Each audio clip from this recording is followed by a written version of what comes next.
വിധ മരണമുണ്ട്. ഒന്ന് ആത്മീക മരണം, സ്പിരിച്വൽ ഡെത്ത്. രണ്ട് ഫിസിക്കൽ ഡെത്ത്, ശാരീരിക മരണം. മൂന്നാമത് ഇറ്റേണൽ ഡെത്ത്, നിത്യമരണം. ഹല്ലേലൂയ.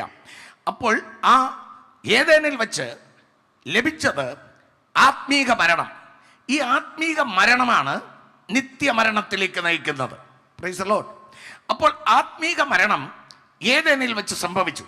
ഈ മരിച്ചപ്പോൾ സ്തോത്രം ആ ശരീരത്തെ കൊണ്ട് അടക്കം ചെയ്തില്ല. ആത്മീക മരണം സംഭവിച്ചപ്പോൾ ശരീരത്തെ ഭൂമിയിൽ അടക്കം ചെയ്തില്ല. കർത്താവ് പറഞ്ഞു, നിന്റെ ശരീരം മണ്ണിൽ നിന്ന് എടുത്തിരിക്കിയാൽ മണ്ണിലേക്ക് ചേരും.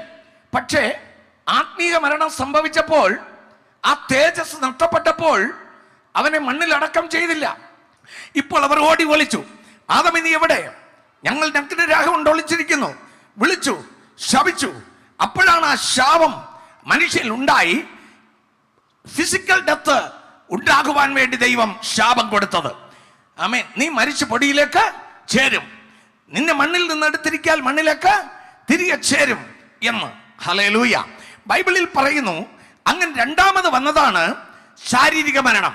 ഈ ശാരീരിക മരണം ഈ ആത്മീക മരണവും അന്ന് മുതൽ ഇന്ന് വരെ നിലനിൽക്കുന്നു. Praise the Lord. ഈ ശാരീരിക മരണം മാറണം. ഇനി മൂന്നാമത് മരണത്തിൽ നിന്ന് മരണത്തിലേക്കും ശാരീരിക മരണത്തിൽ നിന്ന് നിത്യമരണത്തിലേക്കും പോകും.